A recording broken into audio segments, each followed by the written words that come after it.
Hello दोस्तों, आज है 29 जून 2025 और आज के द हिंदू न्यूज़पेपर के जितने भी इम्पॉर्टेंट आर्टिकल हैं उन सबको हम बहुत डिटेल में देखने वाले हैं। देखिए, आज चूँकि संडे है तो आज एडिटोरियल पेज पे कोई भी आर्टिकल नहीं आता है, तो हम इस पूरे न्यूज़पेपर में जो हमारे एग्ज़ाम पॉइंट ऑफ व्यू से इम्पॉर्टेंट आर्टिकल्स हैं, चाहे वो पॉलिटी का हो, चाहे वो आप देखेंगे हमारे इकॉनमी का हो, चाहे वो हमारे साइंस एंड टेक का हो, तो इन सारे इंपॉर्टेंट आर्टिकल्स को हम बहुत डिटेल में डिस्कस करेंगे। तो आई एम योर दोस्त Rahul Sharma and I welcome you all to Rahul Sharma education.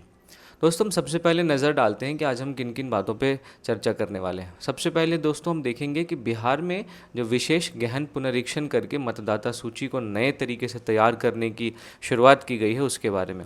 ये जो स्पेशल इंटेंसिव रिव्यू है जिसको हम SIR कहते हैं, इसके क्या मायने हैं और इसके क्या क्या हमें परिणाम देखने को मिलेंगे और क्यों विपक्ष इसका विरोध कर रहा है, इसके बारे में हम बात करेंगे। साथ ही साथ अमेरिका ने जो रेमिटेंसेस पे नया कानून लाया है, जिसमें हम देखते हैं कि 3.5% टैक्स से घटा के अमेरिका ने इसको 1% कर दिया है, तो इसके भारत के प्रवासी लोगों के लिए क्या क्या इसके फ़ायदे हैं, ये बात करेंगे हम। इसके बाद हम बात करेंगे आर्टिफिशियल रेन यानी कृत्रिम वर्षा के बारे में। हमने देखा कि दिल्ली में पहली बार आर्टिफिशियल रेन करवाया जाएगा, तो इस आर्टिफिशियल रेन का क्या प्रोसेस होता है, हम इसके बारे में बात करेंगे। फिर इसके बाद आर्टिफिशियल रेन से जुड़ी हुई चुनौतियाँ क्या क्या है, क्या इसके सिर्फ फ़ायदे हैं या इसके नुकसान भी है, तो हम सारी चीज़ों को आज के इस डिस्कशन में देखने वाले हैं। इसके अलावा हम देखेंगे जो हाल ही में प्राडा ने कोल्हापुरी चप्पल के डिज़ाइन को लेकर जो विवाद उत्पन्न किया है, उस विवाद के बारे में देखेंगे और हम देखेंगे कि आखिर GI टैग क्या होते हैं, क्योंकि कोल्हापुरी चप्पलों को GI टैग मिला हुआ है और GI टैग मिलने के बावजूद प्राडा ने जब कोल्हापुरी चप्पलों से चप्पलों की कॉपी की थी, तो इसमें कौन कौन से ऐसे कानून हैं जिनके बारे में हमें जानना चाहिए। और हर आर्टिकल के लास्ट में दोस्तों आपको एक प्रश्न देखने को मिलेगा, उस प्रश्न का आंसर लिख के आप अपने आंसर राइटिंग को बहुत सही डायरेक्शन में लेके जा सकते हैं। तो आज का डिस्कशन दोस्तों शुरू करते हैं। सबसे पहले इंटेंसिव रिविजन ऑफ बिहार में जो जो इलेक्टोरल रोल्स का इंटेंसिव रिवीजन चल रहा है उसके कॉन्टेक्स्ट में। लेकिन उससे पहले दोस्तों, अगर अभी तक आपने मेरी वीडियो को लाइक नहीं किया है तो लाइक कर दीजिए, चैनल को सब्सक्राइब नहीं किया है तो सब्सक्राइब कर लीजिए। देखिए, अब ये जो आर्टिकल है ये आपके GS पेपर 2 के आपके कॉन्स्टिट्यूशन से, चुनाव आयोग की भूमिका से और चुनाव सुधार से जुड़ता है। इसके अलावा GS पेपर 1 में आप इसको भारतीय समाज में पहचान व हाशिए पर खड़े समूहों के अधिकार के साथ भी जोड़ सकते हैं। तो देखते हैं कि इस पूरे आर्टिकल का सबसे पहले संदर्भ क्या है। देखिए, हाल ही में बिहार में मतदाता सूची का एक स्पेशल इंटेंसिव रिवीजन यानी विशेष गहन पुनरीक्षण शुरू हुआ है। तो इस प्रक्रिया में ऐसे मतदाता जिनका नाम 2003 की मतदाता सूची में दर्ज नहीं था, उनको अपनी योग्यता सिद्ध करने के लिए और मतदाता सूची में अपना नाम शामिल करवाने के लिए अतिरिक्त दस्तावेज देने पड़ेंगे। तो विपक्ष ने इसकी आलोचना इस बात पे की है कि उन्हें लगता है कि ये जो कदम है ये NRC यानी नेशनल रजिस्टर ऑफ सिटीज़न, इसकी तरफ पीछे के दरवाजे से एक कदम है जो लाने का प्रयास किया गया है। तो हम एक एक करके देखते हैं कि इस पूरे आर्टिकल में क्या क्या इंपॉर्टेंट चीज़ हमारे एग्जाम पॉइंट ऑफ व्यू से है। सबसे पहले दोस्तों हम बात करते हैं विशेष गहन पुनरीक्षण के बारे में कि वो क्या है। देखिए, बिहार में लगभग 3 करोड़ से ज़्यादा मतदाताओं को जन्मतिथि व अपना स्थान प्रमाणित करने के लिए अब दस्तावेज देना पड़ेगा। इसी को हम विशेष गहन पुनरीक्षण कर रहे हैं। अब जिनका नाम 2003 की सूची में नहीं था, उन्हें अपनी योग्यता सरकारी दस्तावेजों से सिद्ध करनी पड़ेगी, तभी जाके मतदाता सूची में उनका नाम दोबारा शामिल हो पाएगा। इसके बाद अब मैं आपको बता दूं कि ये जो प्रक्रिया है ये 30 सितंबर तक चलेगी और इस प्रक्रिया के पूरी होने के बाद एक अपडेटेड मतदाता सूची को प्रकाशित किया जाएगा। तो इसमें जो चुनाव आयोग की भूमिका है उसमें आप देखें कि मुख्य चुनाव आयुक्त ज्ञानेश कुमार, इनका नाम आपको ध्यान में रखना है, ये अक्सर वनडेज एग्जाम में पूछ लिए जाते हैं। तो वर्तमान में जो मुख्य चुनाव आयुक्त हैं ज्ञानेश कुमार, उन्होंने कहा कि विशेष गहन परीक्षण मतदाताओं के लिए गर्व का क्षण है और चुनाव आयोग ने यह भी स्पष्ट किया कि इस प्रक्रिया को बिहार से भले ही शुरुआत किया गया हो, लेकिन इसको पूरे देश में लागू किया जाएगा। अब विपक्ष ने इस कदम पर चिंताएं इस आधार पर जाहिर की है कि ये NRC जैसा कदम है जो संभावित रूप से लोगों को मतदाता सूची से बाहर कर सकता है। तृणमूल कांग्रेस के एक नेता हैं डेरेक ओब्रायन, इन्होंने तो इसे नाजी जर्मनी के एंसेस्टर पास की तरह भी बताया। तो इस पूरे चर्चा का दोस्तों निष्कर्ष ये निकलता है कि बिहार में मतदाता सूची का विशेष गहन पुनरीक्षण जो है, ये हमारे देश में हालांकि लोकतांत्रिक प्रक्रिया को मजबूत करने का प्रयास है, लेकिन इस प्रक्रिया को ज़्यादा पारदर्शित बनाने की ज़रूरत है। इस प्रक्रिया को न्यायसंगत बनाने की ज़रूरत है ताकि लोगों में भरोसा बनाए रखा जा सके। क्योंकि देखिए, लोकतंत्र में सबसे बड़ा चुनाव, सबसे बड़ा त्यौहार जो है वो चुनाव के रूप में हमें सामने देखने को मिलता है। और चुनाव में भागीदारी करके ही जो जनता है वो अपने प्रतिनिधियों को चुनकर सरकार निर्माण के लिए भेजती है, या जनता अपने प्रतिनिधियों को चुनती है और लोकतंत्र में व्यापक सहभागिता संभव हो पाता है। तो लोकतंत्र में व्यापक सहभागिता सभी संभव है जब कोई भी योग्य मतदाता अनजाने में भी वंचित ना हो, तभी जाके हम लोकतंत्र को सफल लोकतंत्र मानेंगे। तो इस पूरी चर्चा के आधार पे आप ये प्रश्न का उत्तर लिख सकते हैं कि भारत में मतदाता सूची की शुद्धता बनाए रखने के लिए विशेष गहन पुनरीक्षण की क्या आवश्यकता है? क्या इससे नागरिकों के अधिकारों पर कोई प्रभाव पड़ सकता है? तो इसके बारे में आप आंसर लिख के मेरे यूपीएससी के आंसर राइटिंग वाले ग्रुप में पोस्ट कर सकते हैं, जिसका लिंक आपको डिस्क्रिप्शन में मिल जाएगा। तो यहाँ पे दोस्तों मैंने आपसे बात की कि विपक्ष बार बार इस कदम को, जो विशेष गहन पुनरीक्षण का कदम है, उसको एनआरसी की तरह बताया जा रहा है और इसकी आलोचना कर रहा है। तो हमारे लिए ये जानना ज़रूरी हो जाता है कि आखिर एनआरसी क्या है, राष्ट्रीय नागरिक रजिस्टर या नेशनल रजिस्टर ऑफ सिटीजन्स, ये क्या है। देखिए सॉरी, जो एनआरसी है वो भारतीय नागरिकों की, आपको ध्यान में रखना है, नागरिकों की। अक्सर जो है वो लोग एनआरसी को एनपीआर से कंफ्यूज कर जाते हैं। एनपीआर दोस्तों होता है नेशनल पॉपुलेशन रजिस्टर। यहाँ पे पॉपुलेशन की गणना की जाती है और एनआरसी में नागरिकों की गणना की जाती है, तो इसमें फ़र्क होता है। तो एनआरसी जो है वो भारतीय नागरिकों की एक आधिकारिक सूची है जहाँ पे लोगों का विवरण दर्ज होता है जो भारत के वैध नागरिक माने जाते हैं। अब एनपीआर में भारत के वैध और अवैध दोनों प्रकार के नागरिक शामिल होते हैं। वैध प्लस अवैध, ये दोनों प्रकार के नागरिक शामिल होते हैं। तो ये फ़र्क है इन दोनों में। तो इस एनआरसी का जो उद्देश्य है वो अवैध प्रवासियों की पहचान करना है। अब इसकी पृष्ठभूमि आप देखेंगे तो असम में सबसे पहला एनआरसी किया गया था 1951 में। इसका मुख्य कारण था असम में अवैध प्रवास को रोकना, खासकर जो पड़ोसी देशों से प्रवास हो रहे थे उनको लेके।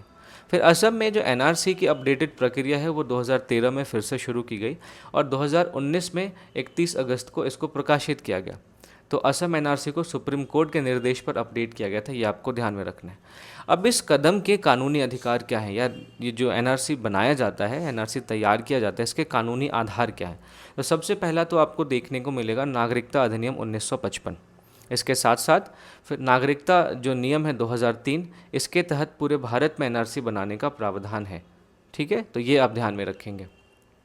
अब एनआरसी बनाने का उद्देश्य क्या है? देखिए, सबसे पहले तो मैंने आपको बताया कि भारत में जो वैध नागरिक हैं उसकी पहचान करना, इसके अलावा अवैध प्रवासियों की पहचान कर उन्हें नागरिकता से वंचित करना और उन्हें वापस अपने देश भेजना, साथ ही साथ राष्ट्रीय सुरक्षा को भी सुनिश्चित करना, क्योंकि ऐसे बहुत सारे अवैध प्रवासी हैं जो हमारे देश में आकर हमारे यहाँ पे इंटेलिजेंस, दूसरे देशों की इंटेलिजेंस एजेंसी के लिए काम करते हैं, हमारे देश में जो है हमारे समाज में एक तनाव को जन्म देते हैं। तो हमारी राष्ट्रीय सुरक्षा को भी सुनिश्चित करना एनआरसी का उद्देश्य है। इसके अलावा जो हमारे देश के नागरिक हैं उनके सामाजिक, आर्थिक और राजनीतिक अधिकारों की रक्षा करना भी इस एनआरसी का उद्देश्य है, क्योंकि अगर ये पता चल जाए कि हमारे देश के वैध नागरिक कौन हैं तो उन तक सारी सुविधाओं की पहुंच आसानी से हो पाएगी।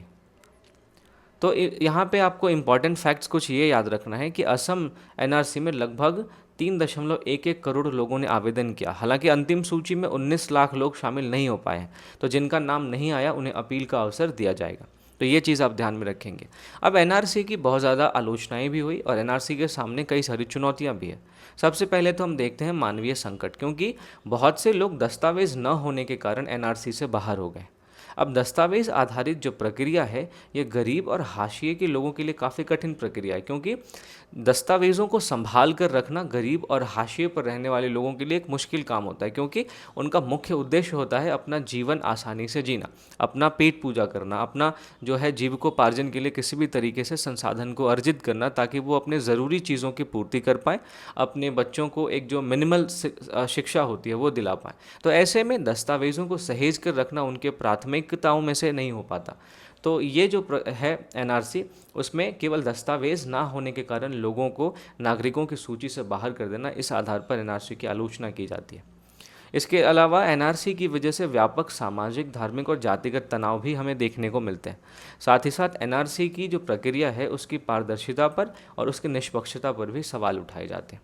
तो ये कुछ चुनौतियाँ और आलोचनाएं थी जिनके बारे में आपको ध्यान में रखना है। अब दोस्तों, एनआरसी और सीएए इसका क्या संबंध है? सीएए यानी कि नागरिकता संशोधन अधिनियम 2019 की मैं बात कर रहा हूँ। तो नागरिकता संशोधन अधिनियम 2019 में 6 धार्मिक अल्पसंख्यकों को जो पाकिस्तान, अफ़गानिस्तान और बांग्लादेश, इन 3 देशों से आएंगे, उनको नागरिकता देने की बात की गई थी। तो आलोचकों का कहना है कि सीएए और एनआरसी एक साथ मिलकर धार्मिक आधार पर भेदभाव कर सकते हैं। तो इस तरीके से एनआरसी और सीएए को जोड़कर भी एनआरसी की आलोचना की जाती है। तो इस पूरी चर्चा के का निष्कर्ष ये है दोस्तों, जो भी हमने एनआरसी के बारे में बात की, उन सारी बातों का निष्कर्ष ये है कि एनआरसी का उद्देश्य तो अवैध प्रवासियों की पहचान है, लेकिन इसकी प्रक्रिया को पारदर्शी, न्यायसंगत और मानवीय दृष्टि से संवेदनशील होना चाहिए। जैसा मैंने आपको बताया कि केवल दस्तावेज न होने के कारण बहुत से गरीब और सामाजिक रूप से जो हाशिए पर रह रहे लोग हैं, वो इस नागरिकता की सूची से बाहर हो जाते हैं। तो मानवीय दृष्टि से एनआरसी की प्रक्रिया को ज़्यादा संवेदनशील होना चाहिए, क्योंकि लोकतंत्र में नागरिकों के अधिकारों और मानवीय गरिमा की रक्षा सर्वोपरि है। और हमारे देश में हम एक ऐसा लोकतंत्र स्थापित करना चाहते हैं जो पूरे विश्व के लिए एक रोल मॉडल के रूप में सामने आए। तो ये दोस्तों एनआरसी के बारे में सारी चीज़ें थी जिसके बारे में मैंने आपसे बात की। मैं उम्मीद करता हूँ ये सारी चीज़ें आपको समझ में आई होंगी। बढ़ते हैं अगले आर्टिकल की तरफ दोस्तों, जिसमें अमेरिका के द्वारा रेमिटेंसेस पर एक नया कानून लाया गया है। अब ये जो आर्टिकल है ये आपके जीएस पेपर 2 के भारत अमेरिका संबंध और प्रवासी भारतीय टॉपिक से जुड़ता है। साथ ही साथ इसको आप जीएस पेपर 3 के विदेशी मुद्रा प्रबंधन और भुगतान संतुलन से भी जोड़ सकते हैं। अब इस आर्टिकल का कॉन्टेक्स्ट अगर आप देखें तो हाल ही में अमेरिका ने एक नया कानून प्रस्तावित किया है जिसका नाम है one big beautiful bill act. तो इसका मसौदा पेश किया गया है। तो इस कानून में जो विदेश भेजे जाने वाले प्रेषण हैं उन पर कर की दर को पहले से जो प्रस्तावित 3.5% की दर जो थी उसको घटा के 1% कर दिया गया है। अब मैं आपको बताऊं कि ये 3.5% जो है इसको ऑलरेडी 5% से घटा के 3.5 किया गया था। अब दोबारा से 3.5 से घटा के 1% कर दिया गया है। तो इस आर्टिकल में कुछ ज़रूरी बातें हैं, उसके बारे में हम बात करते हैं। देखिए, कर की जो ये नई दर है यानी 1% का जो ये दर है, इसको कुछ तरीकों से ही भेजे जाने वाले प्रेषण पर लागू किया जाएगा। जैसे कि अगर आप कैश से पैसा भेजते हैं तो उस पर 1% आपको देना पड़ेगा। मनी ऑर्डर पे भी आपको 1% ही देना पड़ेगा और कैशियर्स चेक जो होता है उस पर भी आपको 1% ही देना पड़ेगा।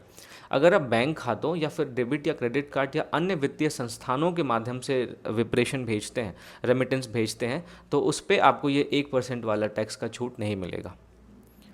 तो अब आपको ध्यान में ये रखना है कि ये जो कर चुकाने की जिम्मेदारी है, जो भेज देगा वो उसको ये 1% का कर चुकाना पड़ेगा, ये आप ध्यान में रखेंगे। अब ये जो संशोधन है वो अमेरिका में रहने वाले जो भी एनआरआईज हैं यानी नॉन रेजिडेंट इंडियंस, इनके लिए काफ़ी राहत की बात है।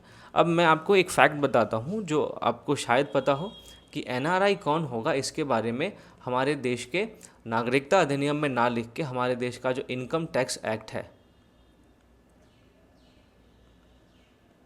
ऑफ 1961, इसमें लिखा गया है कि एनआरसी कौन होगा। इसके बारे में यहाँ पे चर्चा है। इस नागरिकता अधिनियम में एनआरआईज के बारे में कोई भी चर्चा नहीं है। एनआरआईज के बारे में आपको, माफ़ कीजिएगा, इनकम टैक्स एक्ट में, इनकम टैक्स एक्ट इसमें है। चलिए, तो इस पूरे घटनाक्रम की अगर हम पृष्ठभूमि दोस्तों देखें तो अमेरिका में अक्सर अवैध प्रवासन को रोकने के लिए जो रेमिटेंस है उस पर कर लगाने का प्रस्ताव उठता रहा है। पहले के प्रस्ताव में 3.5% का सुझाव था, जिसकी वजह से जो प्रवासी भारतीय हैं, जो एनआरआईज हैं, उन पे आर्थिक बोझ पड़ता है। और भारत जो है वो विश्व के सबसे बड़े रेमिटेंस प्राप्त करने वाले देशों में शामिल है। तो भारत की दृष्टि से ये कदम एक अच्छा प्रयास माना जा रहा है। अब एनआरआई कौन होता है इसके बारे में आप मुझे कमेंट सेक्शन में बता सकते हैं, वरना मैं आगे की वीडियोज़ में कहीं ना कहीं पर इसका जिक्र ज़रूर करूँगा। अब देखिए, भारत के लिए इसके महत्व की बात करें तो भारत में विदेशों से जो भी रेमिटेंस आते हैं वो हमारे जीडीपी का एक महत्वपूर्ण हिस्सा है। तो अब हमारे जीडीपी का एक बड़ा हिस्सा इससे प्रभावित होने वाला है। फिर भारतीय परिवारों की आय व सामाजिक सुरक्षा में भी इस रेमिटेंस का अहम योगदान होता है। तो इस पे जो कर में छूट दी गई है इसका सीधा सीधा प्रभाव जो भारतीय परिवार हैं उन पे पड़ेगा।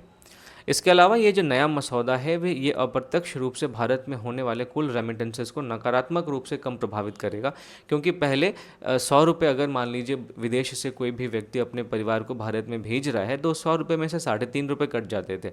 अब केवल और केवल 1 रुपये कटेंगे, तो इससे हमें जो नकारात्मक प्रभाव था वो हमें कम देखने को मिलेगा। तो निष्कर्षतः दोस्तों हम ये कह सकते हैं कि संशोधित अमेरिकी कानून ने रेमिटेंस पर कर की दर को घटाकर हालांकि एनआरआईज को काफ़ी राहत दी है, लेकिन फिर भी जो नकद प्रेषण पर से कर से हैं वो अभी भी प्रभावित होंगे, क्योंकि मैंने आपको बताया कि ये जो कर से राहत है वो केवल इन्हीं तीनों मामलों में है। अगर आप बैंक खाता या फिर डेबिट क्रेडिट कार्ड से अगर रेमिटेंस भेजते हैं तो वहाँ पे आपको इस कर से छूट नहीं मिलेगी। तो दीर्घकालिक दृष्टि से रेमिटेंसेस की लागत को कम रखना भारत समेत सारे विकासशील देशों के हित में है। तो ये अब हमने देखा दोस्तों रेमिटेंस वाले आर्टिकल के बारे में। उम्मीद करता हूँ कि इसको आप अपने सिलेबस से जोड़ पा रहे होंगे, और रेमिटेंस क्या होता है, रेमिटेंस किस तरीके से हमारे जीडीपी में, ये सारे स्टैटिक आपने ऑलरेडी कवर कर लिए होंगे। अगर नहीं भी कवर किए हैं तो मैं आगे किसी न किसी वीडियो में ज़रूर आपको इसको कवर करूँगा। अगला जो इम्पॉर्टेंट आर्टिकल है दोस्तों वो है आर्टिफिशियल रेन के बारे में। इसको हम कृत्रिम वर्षा कहते हैं या क्लाउड सीडिंग भी कहते हैं। अब ये जो आर्टिकल है ये आपके जीएस पेपर 3 के विज्ञान और प्रौद्योगिकी से, पर्यावरण और प्रदूषण से जो जुड़ता ही है, साथ ही साथ जीएस पेपर 2 में जो सार्वजनिक नीतियां हैं और शासन में विज्ञान और तकनीक का जो उपयोग का टॉपिक है उससे भी जुड़ता है। तो देखिए सबसे पहले बात करते हैं आखिर कृत्रिम वर्षा क्या है। तो कृत्रिम वर्षा या क्लाउड सीडिंग एक ऐसी वैज्ञानिक प्रक्रिया है जिसमें बादलों में एक विशेष रसायनों का छिड़काव किया जाता है, और ये रसायन क्या करते हैं कि संघनन को तेज़ करवा देते हैं जिससे वर्षा हो जाती है। अगर हम इसके तकनीकी पक्ष के बारे में बात करें कि किस तरीके से ये होता है, तो सबसे पहले देखिए क्या किया जाता है कि सिल्वर आयोडाइड या फिर सोडियम क्लोराइड या फिर पोटेशियम आयोडाइड इनका प्रयोग किया जाता है।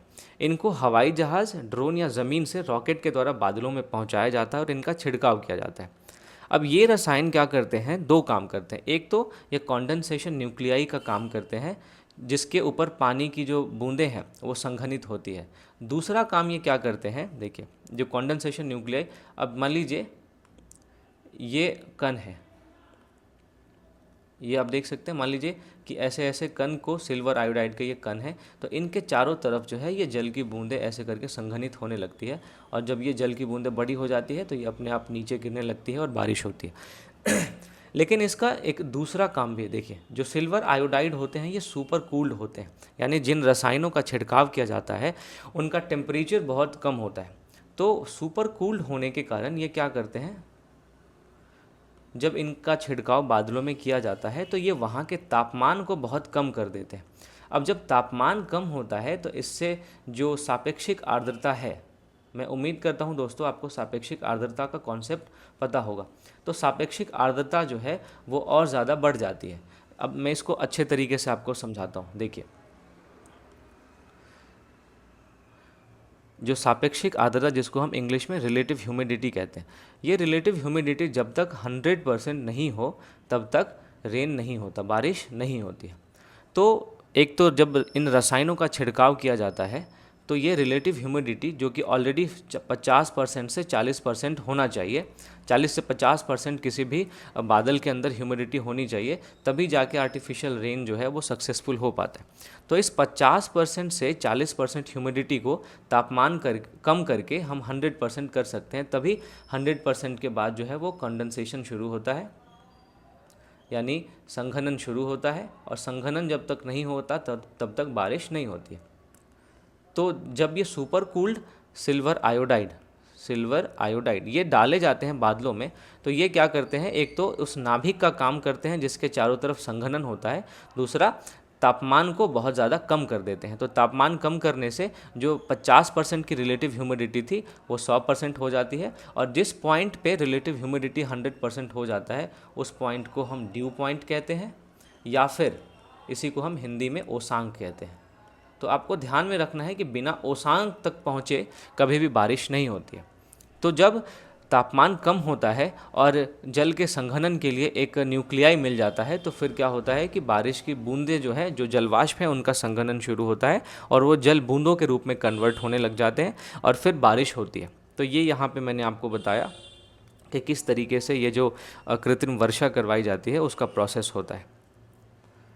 अब फिर देखिए आगे कि इस कृत्रिम वर्षा का उद्देश्य क्या है। अब देखिए, सबसे पहला तो है कि सूखे से प्रभावित क्षेत्रों में बारिश करवाना। दूसरा है प्रदूषण नियंत्रण में मदद। अब आप देखें कि शहरी प्रदूषण को नियंत्रित करने के तरीकों में हाल के कुछ वर्षों में जो आर्टिफिशियल रेन है उसने काफ़ी महत्ता हासिल हासिल की है। अब दिल्ली का ही आप केस देख लीजिए कि दिल्ली में प्रदूषण का स्तर है, पहले दिल्ली में कई सारे स्थलों पर जल का छिड़काव करके प्रदूषण को कम किया जाता था। अब आर्टिफिशियल रेन की मदद से प्रदूषण को कम करने का प्रयास किया जाएगा। इसके साथ साथ जलाशयों में पानी की मात्रा बढ़ाने के लिए भी कृत्रिम वर्षा का इस्तेमाल किया जाता है।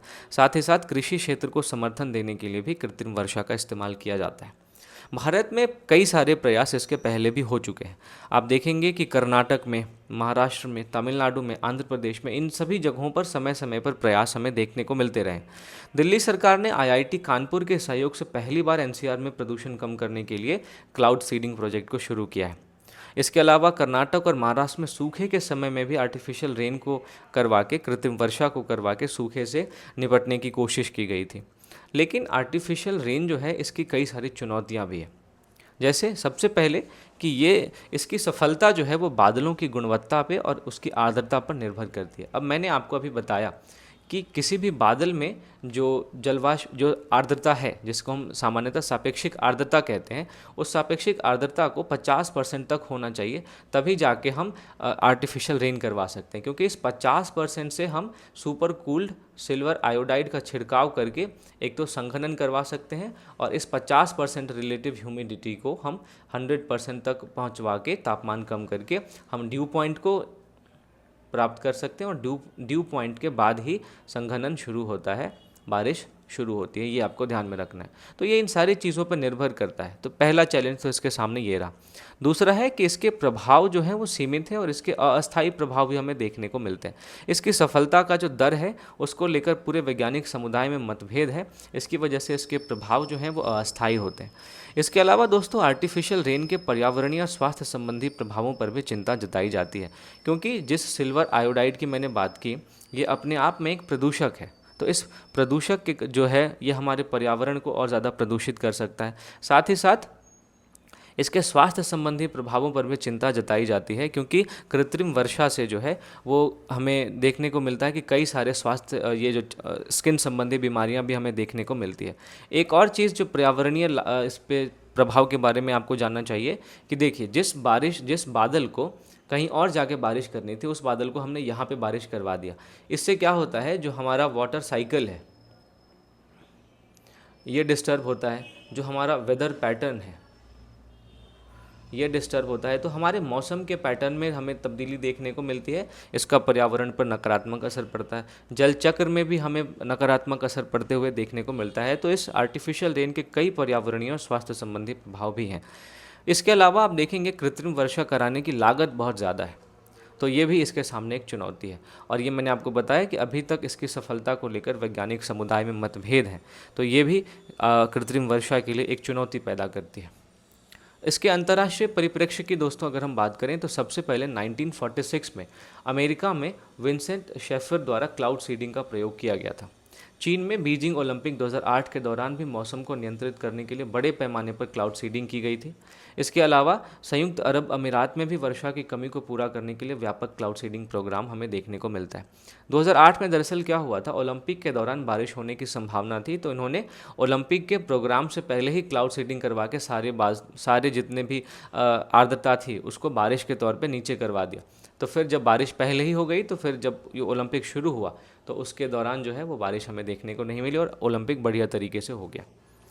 तो दोस्तों, निष्कर्षतः अगर हम बात करें तो कृत्रिम वर्षा एक नवीन वैज्ञानिक तकनीक है जो प्राकृतिक संसाधनों के प्रबंधन में सहायक हो सकती है। लेकिन इसे दीर्घकालीन समाधान की बजाय पूरक उपाय के रूप में ही देखा जाना चाहिए। क्योंकि कृत्रिम वर्षा के कई पर्यावरणीय और स्वास्थ्य संबंधी नकारात्मक प्रभाव भी हमें देखने को मिलते हैं।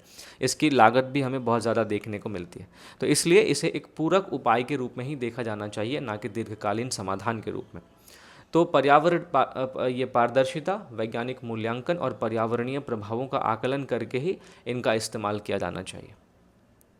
अब ये चैप्टर, ये माफ़ कीजिएगा, ये जो टॉपिक है ये बहुत ज़्यादा इंपॉर्टेंट है। और क्यों इंपॉर्टेंट है और क्यों मैंने इतना डिटेल में आपके साथ डिस्कस किया, वो आपको इस प्रश्न से अंदाज़ा लगेगा। 2017 में यूपीएससी ने मेंस में ये सवाल पूछा कि भारत में कृत्रिम वर्षा के संभावित अनुप्रयोगों पर चर्चा कीजिए और इसके कार्यान्वयन में आने वाली चुनौतियों का वर्णन कीजिए। अब ये 2017 के अलावा 2015 और 2013 में भी यूपीएससी ने कृत्रिम वर्षा से सवाल डायरेक्ट पूछा हुआ है।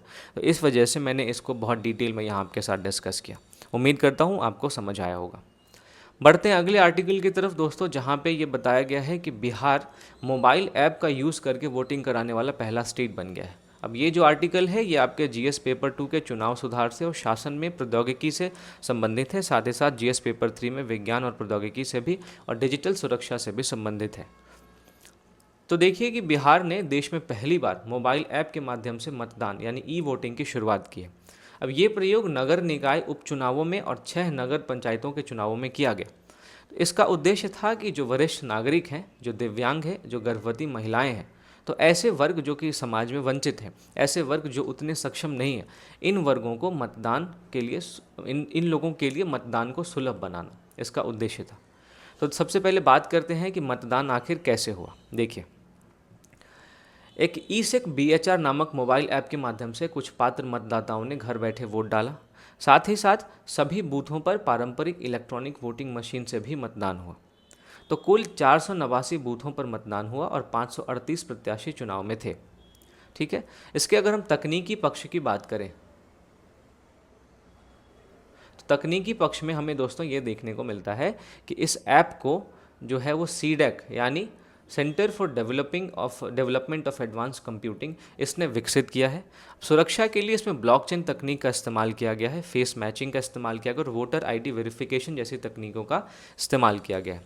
तो एक मोबाइल नंबर से अधिकतम 2 मतदाता ही लॉगिन कर सकते हैं। तो ये जो है इसकी पारदर्शिता को सुनिश्चित करता है। पहला ई वोट जो है वो पूर्वी चंपारण की विभा कुमारी ने दिया और ये देश की पहली महिला मतदाता बनी जिन्होंने ई वोट डाला। ये आप ध्यान में रखेंगे, खासकर अपकमिंग बीपीएससी एग्ज़ाम के लिए या यूपी पीसीएस एग्ज़ाम के लिए, क्योंकि ये बहुत ही इंपॉर्टेंट फैक्ट है कि विभा कुमारी जो है वो देश की पहली महिला मतदाता बनी जिन्होंने ई वोट डाला और ये पूर्वी चंपारण की है, ये आप ध्यान में रखेंगे। फिर उसी ज़िले के मुन्ना कुमार पहले पुरुष मतदाता बने जिन्होंने ई वोट किया। तो इन दोनों का नाम आपको दोस्तों ध्यान में होना चाहिए। तो भविष्य की ये क्या योजना है, इस पे राज्य चुनाव आयुक्त दीपक प्रसाद ने कहा कि विधानसभा चुनाव में इस तकनीक के उपयोग पर अभी निर्णय नहीं लिया गया है। हालांकि इस नगर उपचुनाव में ये जो प्रक्रिया है ये हमें काफ़ी ज़्यादा सफल होती दिख रही है। तो निष्कर्षतः हम ये कह सकते हैं कि बिहार का यह जो कदम है वो लोकतंत्र में समावेशिता को और डिजिटल नवाचार की दिशा में एक ऐतिहासिक कदम है। इस कदम से हमारे समाज के वंचित वर्गों को मतदान में भागीदारी का नया अवसर मिला है, लेकिन इसके साथ ही इस कदम में जो सुरक्षा संबंधित चिंताएं हैं, जो गोपनीयता संबंधित चिंताएं हैं और जो निष्पक्षता संबंधित चिंताएं हैं, उन सबको सुनिश्चित करना भी उतना ही ज़रूरी है। तभी जाके ये प्रक्रिया जो है वो ज़्यादा न्यायसंगत हो पाएगी, ज़्यादा पारदर्शी हो पाएगी। उम्मीद करता हूँ आपको समझ आया होगा। अगला जो दोस्तों इम्पॉर्टेंट आर्टिकल है वो है प्राडा चप्पल के कोल्हापुरी से जो उन्होंने नकल की है कोल्हापुरी चप्पल की, उससे संबंधित विवाद के संदर्भ में। ये आपका जीएस पेपर 3 के बौद्धिक संपदा अधिकार से जुड़ता है, आपके जीआई टैग से जुड़ता है और जीएस पेपर 1 के भारतीय कला और संस्कृति तथा हस्तकला की विविधता से जुड़ता है। अब देखिए कि जो इतालवी यानी इटली की जो लग्जरी फैशन ब्रांड है प्राडा, इन्होंने अपने स्प्रिंग समर 2026 मेंसवेयर कलेक्शन में भारत के पारंपरिक हस्त निर्मित कोल्हापुरी चप्पल से प्रेरणा लेने के सार्वजनिक रूप से ये पुष्टि कर दी है। अब ये कदम तब आया है जब Maharashtra chamber of commerce, industry और एग्रीकल्चर इन्होंने प्राडा को पत्र लिखा कि डिज़ाइन की प्रेरणा का औपचारिक श्रेय आप इसको हमें दें और शिल्पकारों के हित में ठोस सहयोग करें। तो इस कदम के बाद इन्होंने सार्वजनिक रूप से ये पुष्टि की है कि उनके चप्पल जो हैं वो कोल्हापुरी चप्पलों से प्रेरणा लेते हैं। तो इस आर्टिकल में कुछ ज़रूरी बातें की गई है, उसके बारे में हम बात करते हैं। प्राडा ने अपने पत्र में कहा कि वह भारतीय हस्तकला के सांस्कृतिक महत्ता को गहराई से पहचानती है और जो स्थानीय भारतीय कारीगर हैं उनके समुदायों के साथ संवाद और सहयोग को बढ़ावा देने के लिए प्राडा काफ़ी प्रतिबद्ध है और इस कदम में बहुत आसानी से प्राडा और स्थानीय समुदाय के बीच में बातचीत संभव हो पाएगी। तो महाराष्ट्र के इस संगठन ने 3 मांगे रखी है। पहला कि डिज़ाइन प्रेरणा का सार्वजनिक रूप से श्रेय जो है वो महाराष्ट्र को दिया जाए। इसके अलावा जो सहयोग या उचित मुआवजा की संभावना है उस पर भी ध्यान दिया जाए। इसके साथ साथ जो पारंपरिक ज्ञान और सांस्कृतिक अधिकारों का सम्मान करते हुए नैतिक फैशन को बढ़ावा दिया जाए। तो भविष्य में वैश्विक स्तर पर कॉपीराइट उल्लंघन से सुरक्षा के लिए MACCIA ने क्या किया, कोल्हापुरी चप्पलों को पेटेंट कराने का निर्णय लिया है। जीआई टैग जो देखिए, अब कोल्हापुरी चप्पलों को जीआई टैग मिला हुआ है। अब जीआई टैग क्या होता है इसके बारे में मैं अभी आपसे बात करूंगा, लेकिन अभी आप देखिए बस कि जीआई टैग जो है वो भारतीय बाजार में तो मान्य है, लेकिन अंतर्राष्ट्रीय बाजार में इसको अपर्याप्त माना जा रहा है। इसलिए पेटेंट की योजना बनाई गई है ताकि फिर से कोई विश्व की जो ग्लोबल ब्रांड है, जो फैशन ब्रांड है, वो हमारे देश के पारंपरिक हस्तशिल्पों का जो है वो नकल ना करे बिना हमें कोई फ़ायदा दिए। तो इसलिए पेटेंट की योजना बनाई गई है। स्थानीय शिल्पकारों ने भी इसे सकारात्मक बताया है। साथ ही उन्होंने कहा कि उन्हें डिज़ाइन सुधारने, निर्यात बढ़ाने और मुनाफा साझा करने जैसे ठोस समर्थन की आवश्यकता है, तभी जाके ये शिल्पकार जो हैं वो अच्छी स्थिति में पहुंच पाएंगे। तो इस पूरी चर्चा का दोस्तों निष्कर्ष ये है कि प्राडा जैसे इंटरनेशनल ब्रांड के द्वारा कोल्हापुरी चप्पलों को प्रेरणा का श्रेय देना, ये हमारे भारतीय हस्तकला की वैश्विक पहचान को मजबूत करता है। लेकिन दीर्घकालीन दृष्टि से यह भी ज़रूरी है कि ये केवल प्रतीकात्मक ना रहे, बल्कि कारीगरों को आर्थिक लाभ मिलता रहे। अगर कोई हमारे कारीगरों की नकल करता है तो उनको आर्थिक लाभ मिले, हमें डिज़ाइन में सहयोग मिले और हमें निर्यात के अवसर भी मिले, तभी जाके यह अस्थायी और एक न्यायपूर्ण सांस्कृतिक आदान प्रदान का उदाहरण बन सकेगा। इससे उस अंतर्राष्ट्रीय ब्रांड को भी फ़ायदा होगा और साथ ही जो हमारे स्थानीय समुदाय जिन्होंने हज़ारों वर्षों से इस कला को ज़िंदा रखा है, उनको भी फ़ायदा होगा। तो ये दोस्तों ये विवाद था प्राडा का कोल्हापुरी चप्पल के संदर्भ में। अब हम बात करने वाले हैं जीआई टैग के बारे में, क्योंकि कोल्हापुरी चप्पल को जीआई टैग मिला हुआ है। तो सबसे पहले इसकी परिभाषा हम देखते हैं। देखिए, जो जीआई टैग होता है ये एक प्रकार का बौद्धिक संपदा अधिकार है, IPR है, यानी इंटेलेक्चुअल प्रॉपर्टी राइट है, जो किसी भी विशिष्ट क्षेत्र या भौगोलिक क्षेत्र से संबंधित उत्पादों को दिया जाता है। ये हमारा पूरा भारत है, मान लीजिए, ठीक है, ये हमारा भारत है। तो भारत के किसी क्षेत्र विशेष के किसी उत्पाद को जीआई टैग देने का मतलब ये होता है कि वो उत्पाद इसी क्षेत्र विशेष से संबंध है ना। फिर इसके अलावा जो उत्पाद है वो अपनी गुणवत्ता, प्रतिष्ठा या अन्य विशेषताओं के लिए उसी क्षेत्र पर निर्भर करते हैं। तो जीआई टैग से संबंधित जो भी उत्पाद हैं वो किसी क्षेत्र विशिष्ट पर निर्भर करते हैं, किसी भौगोलिक क्षेत्र से संबंधित होते हैं और अपनी गुणवत्ता के लिए, अपनी प्रतिष्ठा के लिए और अपनी अन्य विशेषताओं के लिए ये उसी क्षेत्र पर निर्भर होते हैं। अब इसके उदाहरण के तौर पे आप दार्जिलिंग चाय को देख सकते हैं, कोल्हापुरी चप्पल को देख सकते हैं, बनारसी साड़ी है, अल्फोंसो आम है, ये सारी चीज़ें। अब इस जीआई टैग का कानूनी आधार क्या है, आइए इसके बारे में बात करें। तो सबसे पहले भारत में आप देखेंगे कि जीआई वस्तुओं का पंजीकरण और संरक्षण अधिनियम 1999 है, जिसके तहत सारे उत्पादों को जीआई टैग मिलता है। अब ये 2003 से प्रभावी है। साथ ही साथ WTO के ट्रिप्स अग्रीमेंट यानी कि trade related intellectual property rights, इससे जो है इसके तहत भी जीआई एक मान्यता प्राप्त बौद्धिक संपदा अधिकार है। इसके उद्देश्यों की बात करें दोस्तों, तो इसका उद्देश्य है विशिष्ट पारंपरिक या क्षेत्रीय उत्पादों की असली पहचान को सुरक्षित करना, ताकि कोई भी इसकी नकल ना कर सके।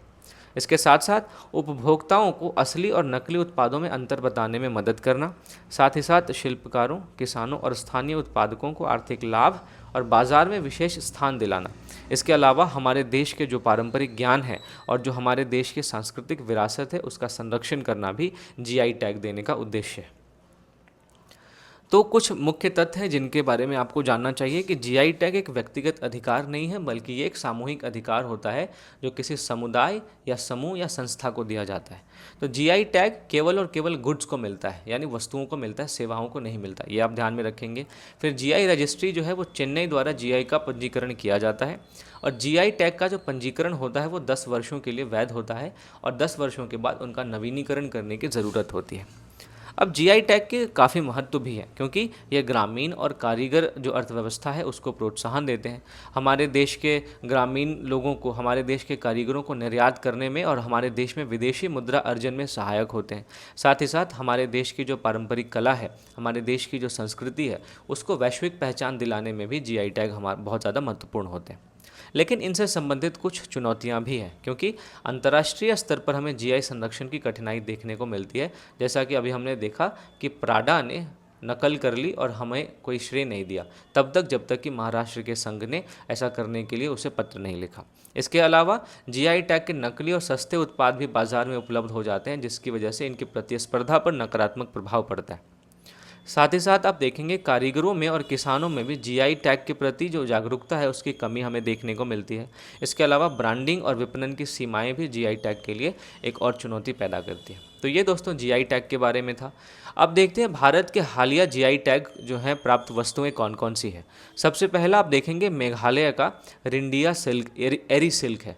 ये जो उत्पाद है ये खासी, भोई और जयंतिया समुदाय के पारंपरिक एरी सिल्क की टेक्सटाइल है। इसको 2025 में जून में जीआई टैग मिला है।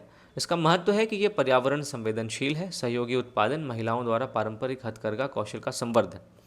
ओडिशा का कोरापुट काला जीरा राइस है, जिसका ये जो उत्पाद है ये ऑर्गेनिक है और सुगंधित काला जीरा चावल। इसका जो प्रमाणन है वो जनवरी 2024 में हुआ है और हाल ही में अमृत अन्न योजना के तहत पुरी जगन्नाथ मंदिर में की जो प्रथा है उसमें भी इसको शामिल किया गया है। अंडमान का कैरेन मूजली राइस है। इसका जो जीआई प्रमाणन है वो 3 दिसंबर 2024 है। इसके ये जो है ये कैरेन समुदाय द्वारा पारंपरिक रूप से उगाया गया सुगंधित चावल है, तो ये आप ध्यान में रखेंगे। इसके अलावा जो महाराष्ट्र में मिराज सितार और तानपुरा है उसको भी जीआई टैग अप्रैल 2025 में मिला है। इसके साथ साथ आप देखेंगे आंध्र प्रदेश ने भी पोलावरम कॉटन साड़ी जो कि इसके लिए भी आवेदन किया है। ये मशीन बनाम हाथ से बुनी पतली साड़ी के लिए काफ़ी ज़्यादा महत्वपूर्ण है और ये कच्चनत्रम क्षेत्र में पाई जाती है। तो नाबार्ड के सहयोग से इसको विकसित किया गया है। इसका आवेदन मई 2025 में किया गया है। उत्तर प्रदेश में आप देखेंगे 75 नए जीआई टैग के लिए आवेदन किए गए हैं, जिसका उद्देश्य है 2025-26 में जीआई टैग से 75 अतिरिक्त स्थानीय उत्पादों का संरक्षण। अब यूपी की स्थिति अगर आप देखें तो देश में सबसे ज़्यादा जीआई टैग वाले उत्पाद यूपी में है 77। तो यूपी का लक्ष्य है 152 उत्पादों तक जीआई टैग को प्राप्त करना। तो दोस्तों निष्कर्षतः हम ये कह सकते हैं कि जीआई टैग द्वारा हमारे सांस्कृतिक विरासत को, हमारे पारंपरिक ज्ञान को और स्थानीय रोजगार को मान्यता मिलती है। हाल की प्रगति ये दर्शाती भी है कि ये कदम न केवल आर्थिक सशक्तिकरण करने के लिए बल्कि हमारे भारत की जो विविध सांस्कृतिक पहचान है उसको अंतर्राष्ट्रीय स्तर पर एक पहचान दिलाने में भी मदद करती है। तो ये दोस्तों कोल्हापुरी चप्पल से संबंधित विवाद था। मैं उम्मीद करता हूँ आपको इससे काफ़ी फ़ायदा हुआ होगा। अगला आर्टिकल दोस्तों सेकेंडरी पोल्यूटेंट्स स्पेशली जो अमोनियम सल्फेट है उसके संबंध में ये आर्टिकल बात करता है कि हमारे देश में एक रिपोर्ट आई है क्रिया की। क्रिया mean centre for research on energy and clean air.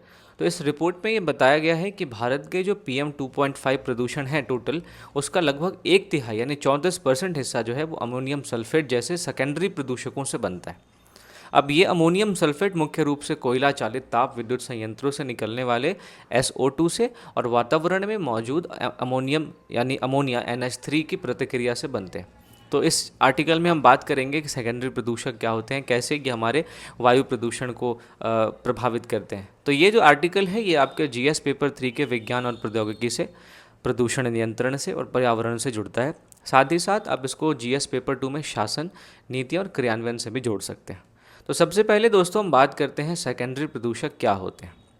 देखिए, सेकेंडरी प्रदूषक ऐसे प्रदूषक होते हैं जो जिस रूप में उत्सर्जित होते हैं उस रूप में प्रदूषक नहीं होते, बल्कि वायुमंडल में उत्सर्जित होने के पश्चात किसी अन्य कंपाउंड से प्रतिक्रिया करते हैं और उसके बाद वो प्रदूषक के रूप में तब्दील हो जाते हैं। जैसे देखिए, अमोनियम सल्फेट के बारे में मैंने आपको बताया एक सेकेंडरी प्रदूषक है। तो ये जो कोयला चालित ताप विद्युत संयंत्र हैं उनसे जो SO2 निकलता है, ये SO2 वातावरण में मौजूद अमोनिया से अभिक्रिया करता है और तब जाके अमोनियम सल्फेट ये बनता है, NH3SO4 बनता है। ये आप ध्यान में रखेंगे। तो सेकेंडरी प्रदूषक ऐसे प्रदूषक जो सीधे उत्सर्जित नहीं होते हैं बल्कि रासायनिक अभिक्रियाओं से बनते हैं। इसके उदाहरणों में आप अमोनियम सल्फेट देख सकते हैं, अमोनियम नाइट्रेट देख सकते हैं। तो अमोनियम सल्फेट का जो योगदान है, आइए उसके बारे में बात करते हैं। राष्ट्रीय औसत देखें तो लगभग 11.9 ग्राम माइक्रोग्राम प्रति घन मीटर जो है वह PM 2.5 का लगभग 34% है। अब कोयला आधारित संयंत्रों के 10 किलोमीटर के दायरे में 2.5 गुना जो है ये होता है। इसके अलावा 130 NCAP शहरों में PM 2.5 में इसका हिस्सा लगभग 20 से लेकर 43% तक पाया जाता है। तो ये मतलब बहुत ही ज़्यादा हमारे PM 2.5 से होने वाले प्रदूषण में योगदान देता है। अब ये NCAP शहर क्या है, इसके बारे में दोस्तों मैं मंथली जो है वो एनवायरनमेंट का करंट अफेयर्स डिस्कस करता हूँ, जिसमें पूरे 1 महीने के करंट अफेयर्स जो है इन्वायरमेंट पॉइंट ऑफ व्यू से उसको मैं डिस्कस करता हूँ। तो आप उसको मेरे यूट्यूब इसी चैनल पे प्लेलिस्ट में जाके विजिट कर सकते हैं, जहाँ पे लगभग मैंने पिछले 16 महीने के करंट अफेयर्स को अप्रैल तक डिस्कस कर दिया है। अब मई का बचा हुआ है, तो मई का चूँकि उसमें थोड़ा सा मैं पर्सनल चीज़ों में इन्वॉल्व था, तो उस वजह से मई का अपलोड नहीं कर पाया, वो भी 1-2 दिनों में आपको देखने को मिल जाएगा। तो वहाँ पे जाके आप NCAP शहरों के बारे में पता कर सकते हैं कि क्या होते हैं NCAP शहर। अब अमोनियम सल्फेट के जो मुख्य स्रोत हैं वो भारत में देखेंगे 60% से ज़्यादा SO2 का उत्सर्जन का जो मुख्य स्रोत है वो कोयला आधारित ताप विद्युत संयंत्र है। अब सरकारी प्रयास इस संदर्भ में क्या है, तो FGD यानी फ्लू गैस डिसल्फराइजेशन इकाइयों की स्थापना अनिवार्य की गई है, लेकिन अब तक लगभग 8% संयंत्रों में ही ये लग पाया है। इन इकाइयों का जो उद्देश्य है वो है SO2 उत्सर्जन को कम करना। ठीक है, इसके साथ साथ आप देखेंगे कि अन्य सेकेंडरी प्रदूषक में आपको अमोनियम नाइट्रेट PM 2.5 के कुल भार में ये 50% तक योगदान कर सकते हैं। यानी अगर अमोनियम सल्फेट और अमोनियम नाइट्रेट को अच्छे तरीके से नियंत्रित नहीं किया गया तो ये PM 2.5 द्वारा होने वाले प्रदूषण में जो कुल भार है उसमें 50% तक योगदान कर सकते हैं, जो कि कहीं से भी एक आदर्श स्थिति नहीं होगी। तो दोस्तों निष्कर्षतः हम ये कह सकते हैं कि भारत में वायु प्रदूषण की चुनौती अब केवल उत्सर्जन तक सीमित नहीं रही है। जो सेकेंडरी प्रदूषक हैं, खासकर अमोनियम सल्फेट, वो एक बड़ा हिस्सा बन चुके हैं, क्योंकि अगर उत्सर्जन तक सीमित होने से जो प्रदूषण निकलता है, यानी जो प्रदूषक केवल उत्सर्जित होने से निकलता है, उसको हम प्राथमिक प्रदूषक कहते हैं, सेकेंडरी नहीं।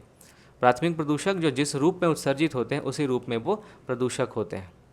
तो केवल उत्सर्जन तक अब हमारे देश में वायु प्रदूषण की चुनौती सीमित नहीं है, बल्कि सेकेंडरी प्रदूषक अब हमारे देश में प्रदूषकों का एक बड़ा हिस्सा बन चुके हैं। तो दीर्घकालिक समाधान के लिए हमें कड़े उत्सर्जक मानकों का पालन करना पड़ेगा। FGD यानी फ्लू गैस डिसल्फराइजेशन जैसी तकनीकों का व्यापक उपयोग करना पड़ेगा और स्रोत आधारित नियंत्रित रणनीतियाँ अपनानी पड़ेगी, तभी जाके हम वायु प्रदूषण की चुनौती से निपट सकते हैं। तो हमारे देश में वायु प्रदूषण को नियंत्रित करने के लिए कई सारे उपाय भी किए गए हैं, जैसे आप देखेंगे राष्ट्रीय स्वच्छ वायु कार्यक्रम। इसके अलावा देखेंगे आप सफ़र पोर्टल है, यानी वायु गुणवत्ता एवं मौसम पूर्वानुमान एवं अनुसंधान प्रणाली, इसी को सफ़र पोर्टल कहते हैं। इसके साथ साथ दिल्ली जैसे शहरों के लिए ग्रेडेड रिस्पांस एक्शन प्लान है। इसके अलावा वाहन प्रदूषण को कम करने के लिए BS6 वाहनों का लाया गया है। इसके अलावा हाइब्रिड और इलेक्ट्रिक वाहनों का तेज़ी से अपनाना और फेम योजना इस संबंध में जो है वो काफ़ी महत्वपूर्ण है। साथ ही साथ प्रधानमंत्री उज्ज्वला योजना के द्वारा जो हमारा इंडोर पोल्यूशन होता है, जिसमें चूल्हे के द्वारा खाना बनाए जाने की मदद से जो प्रदूषण होता है, उसको कंट्रोल करने के लिए लोगों को LPG के जो कनेक्शन है वो दिए गए हैं। तो इन सारी योजनाओं के माध्यम से हमारा देश वायु प्रदूषण को नियंत्रित करने की दिशा में काफ़ी सही तरीके से आगे बढ़ रहा है। अब यहाँ पे आपको एक और चीज़ जाननी ये है कि हमारा सेंट्रल पोल्यूशन कंट्रोल बोर्ड जो है वो एयर क्वालिटी स्टैंडर्ड इशू करता है। तो एयर क्वालिटी स्टैंडर्ड में आप देखेंगे 6 तरीके की कैटेगरी होती है। पहला होता है गुड, फिर सेटिस्फैक्ट्री, फिर मॉडरेट, फिर पुअर, फिर वेरी पुअर और फिर सिवियर। गुड यानी कि अगर एयर क्वालिटी इंडेक्स 0 से लेकर 50 के बीच में है तो गुड क्वालिटी माना जाता है। 51 से 100 के बीच में सेटिस्फैक्ट्री, 101 से 200 के बीच में मॉडरेट, 201 से 300 के बीच में पुअर, 301 से 400 के बीच में वेरी पुअर और 401 से 500 के बीच में सिवियर माना जाता है। इसके अलावा हमारे देश में जो वायु गुणवत्ता सूचकांक है, उसमें 8 प्रदूषकों के आधार पर वायु की गुणवत्ता को मापा जाता है। इसमें आप देखेंगे PM10 और PM 2.5, फिर NO2 यानी नाइट्रोजन ऑक्साइड है, फिर सल्फर डाइऑक्साइड है SO2, फिर कार्बन मोनोऑक्साइड है CO, इसके अलावा जो ओजोन है O3 वो भी है, और अमोनिया है NH3, और इसके साथ साथ जो लेड है। तो इन 8 प्रदूषकों के आधार पर भारत में वायु गुणवत्ता को मापा जाता है, जिसे हम एयर क्वालिटी इंडेक्स के रूप में देखते हैं। तो ये दोस्तों आज के जितने भी इम्पॉर्टेंट आर्टिकल्स थे उन सब के बारे में मैंने आपसे बहुत विस्तार से चर्चा की है। मैं उम्मीद करता हूँ इन सारी टॉपिक्स से रिलेटेड आपको कोई भी कन्फ्यूजन अगर हुआ होगा तो दूर हो चुका होगा इस डिस्कशन के बाद। तो अगर आपको इस सेशन का दोस्तों PDF चाहिए तो आप मेरे टेलीग्राम चैनल और मेरे UPSC आंसर राइटिंग वाले ग्रुप को ज्वाइन कर सकते हैं, जिसका लिंक आपको डिस्क्रिप्शन में मिल जाएगा। इसके साथ साथ दोस्तों जो एक और आर्टिकल हमारा बच गया है डिपोर्टेशन से रिलेटेड। अब ये डिपोर्टेशन से रिलेटेड जो है ये आर्टिकल आज हमारे लिए, मैंने इसको हालांकि इसमें डाल दिया है बट हमारे लिए उतना इंपॉर्टेंट नहीं है, तो मैं इसको स्किप करता हूँ और इसके बारे में कोई और अच्छा आर्टिकल आएगा तो मैं आपके साथ ज़रूर डिस्कस करूँगा। इसके अलावा दोस्तों ये आर्टिकल हमारे लिए काफ़ी इंपॉर्टेंट है। देखिए, जो माइटोकॉन्ड्रियल डीएनए होता है उसको एक नई तकनीक के द्वारा उस डीएनए में एकल अक्षर बदलने की क्षमता के बारे में ये आर्टिकल है, जो कि हमारे साइंस एंड टेक्नोलॉजी से, बायोटेक्नोलॉजी से और जीन एडिटिंग से रिलेटेड है। तो इसके बारे में हम बात करते हैं। तो सबसे पहले देखते हैं कि आखिर हुआ क्या है, जो वैज्ञानिकों ने क्या खोज की है। तो डच वैज्ञानिकों ने एक नया बेस एडिटर विकसित किया है जो कि माइटोकॉन्ड्रियल डीएनए यानी एम्प्टी डीएनए, इसमें न्यूक्लियोटाइड्स को बदल सकता है। अब ये इसलिए इम्पॉर्टेंट है क्योंकि एडिटिंग के लिए जो क्रिस्पर आधारित टूल्स हैं वो माइटोकॉन्ड्रियल डीएनए में काम नहीं कर पाते थे, तो अब ये टेक्निक यहाँ पर भी प्रभावी रहेगी।